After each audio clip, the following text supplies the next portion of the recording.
Firstly, I have to say how saddened I am for the loss of our Queen.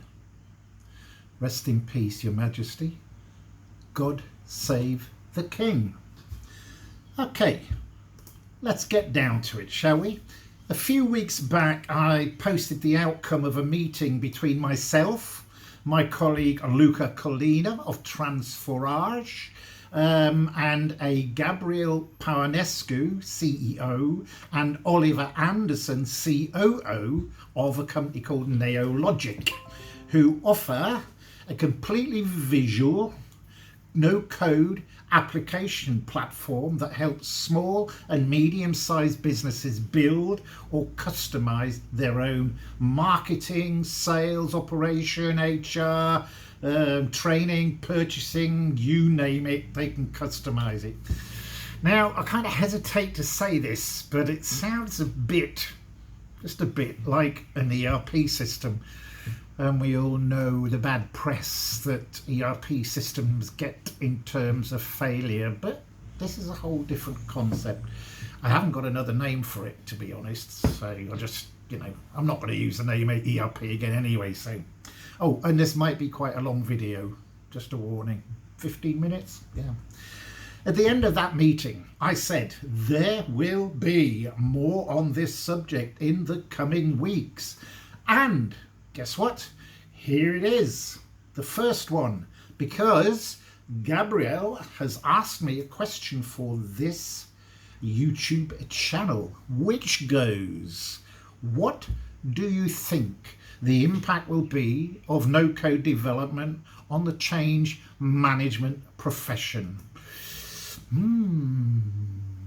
Interesting. Now, my initial reaction was, looking at this through the lens of a change manager, it would likely not necessarily change what we do, but how we do it.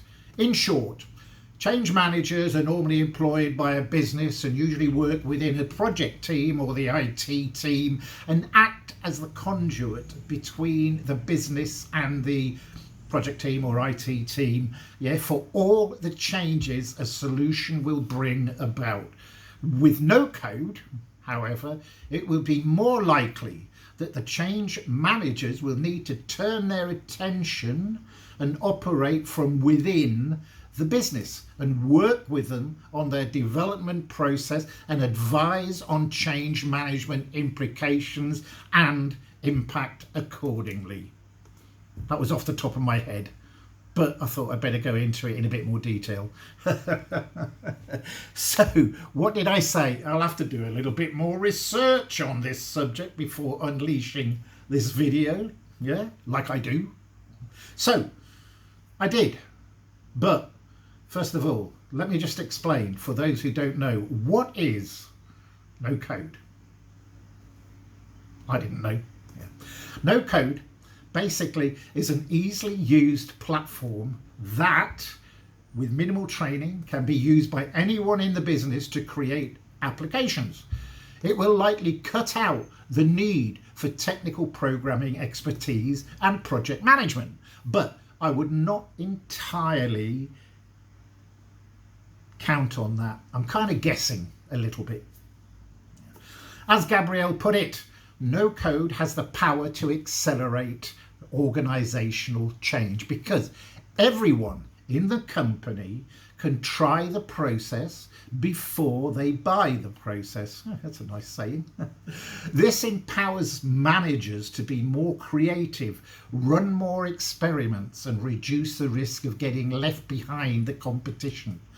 For the first time, employees who know the processes can actually participate directly in the development, and the business will always have the right tool for the right job. How often do I go on about involvement, Involvement, and this is the pinnacle of involvement, So, they can stop saying no to good ideas, but try them out. Anyway, back to my research. After what seems like an age entering different search strings into Google, What did I come up with? What did I come up with? Let me tell you, not a lot. In fact, I found only one article before I got so fed up looking. It was a Harvard Business Review article called "How No-Code Automation Drives Organizational Change." And what I've done is to make it a little bit easier for myself, is quoted direct from the article, or I'm going to quote direct from the article. So thank you, HBR. Much appreciated.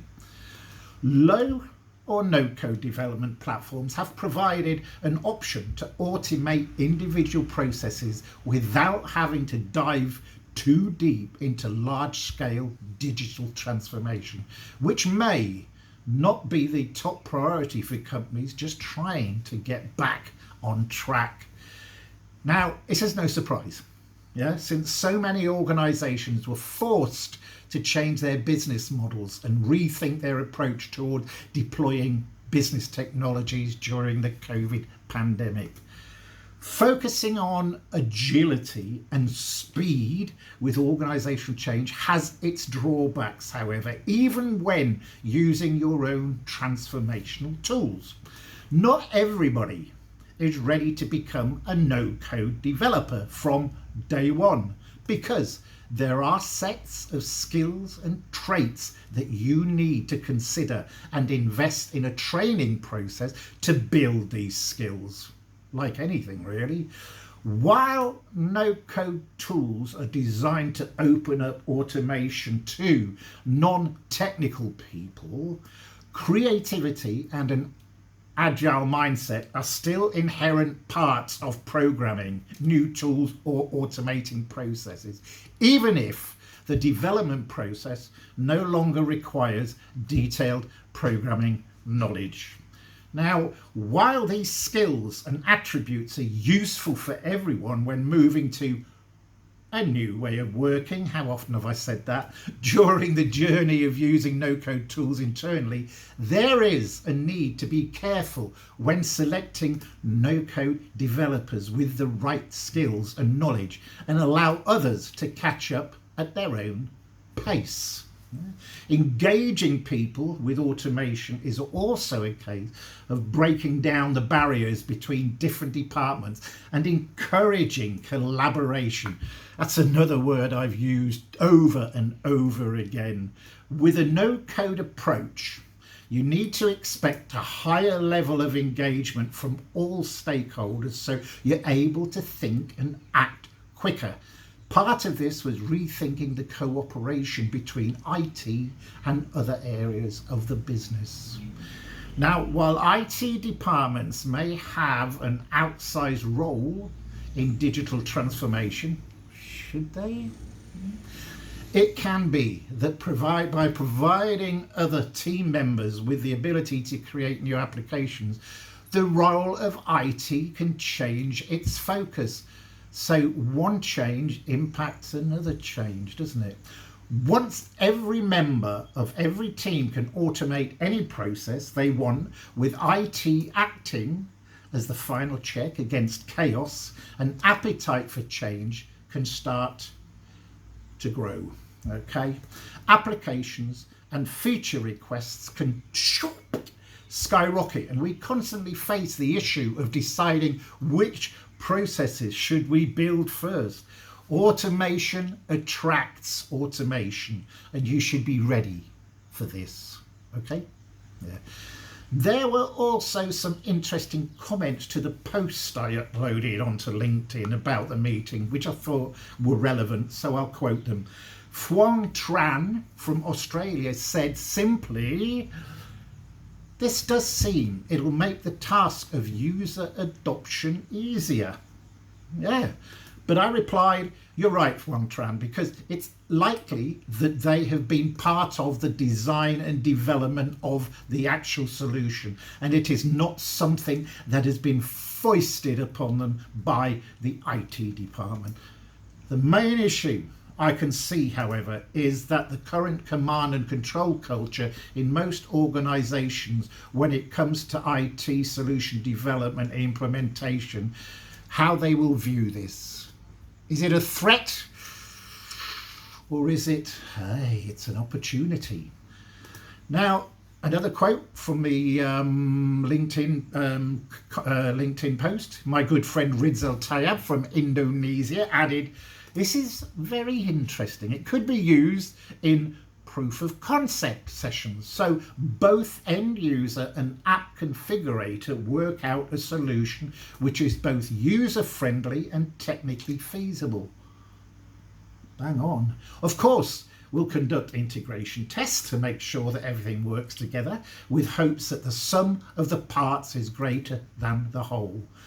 From a change management perspective, he goes on to say, I'd say it somewhat diminishes our role, especially with the upcoming younger generation. What are you trying to say, Rizal? Hey, you trying to say I'm getting old?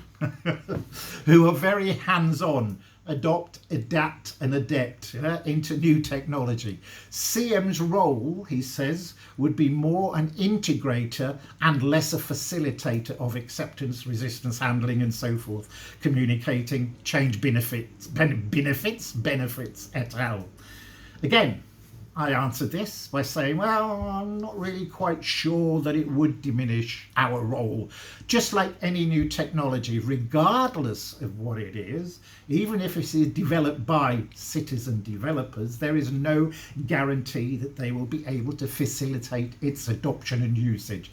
As you say, they might be more tech orientated, but that still doesn't guarantee that the people issues, which I'm thinking won't be that different, may be just more inclined to go with it because it comes from within rather than somewhat anonymous, somewhat of an anonymous IT department, yeah, and its, you know, command and control structures which are still in place.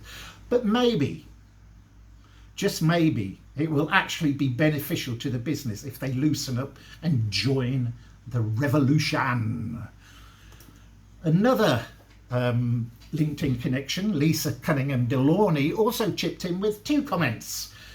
Very interesting, she said, and encouraging. Thanks, Ron. Thank you.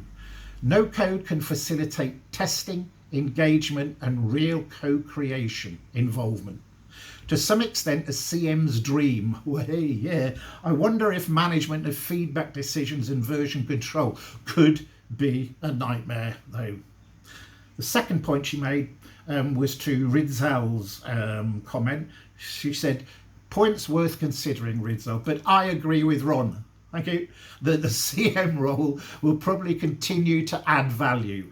The interface of individuals and groups of people and technologies is always unpredictable. But I'm also prepared to be wrong. Not me, Lisa. And the last word comes from my good friend, Luca Collina. And he says, there are other positive aspects of employing this technology. It is changing the top-down CM approach into a hybrid CM one. Plus, it impacts on what is the required cultural change. With the right values and goals, people or citizen developers have the opportunity to work without fear. People are protagonists of change and they gain new skills, and due to this, change their behaviours. Great, wonderful. But finally, how easy is no-code development? Well, how easy is it? Do you want to know? Okay, I'll tell you very quickly. We're getting on a bit with the timing in the video. 4 simple steps. This is from Naologic. Step 1, pick up and deploy apps. Pick and choose ready-made apps from the Naologic App Store. Name your domain and log in minutes. Great. Number 2, set up your workspace. Invite your team and import any existing data you need to get up and running. Great. Okay. Step 3, Edit your apps in Builder. Use the visual drag and drop canvas to edit functionality in existing apps or create new apps from scratch. Sounds easy, doesn't it, eh? Step 4, deploy new functionality. Just like in a development cycle, after you're done implementing your new features, take your changes live to your workspace. Now, to me, they sound quite easy, but I'm a non-techie, yeah, so I would probably have to give this a go before I could honestly say, yeah, this is easy, or no, this doesn't quite work for me. What about you, change managers out there? Yeah, I've just said my bit and made my comments. What about you out there? Something to ponder about. What do you think the impact of no code will be on our profession? Let me know. Thank you. See ya.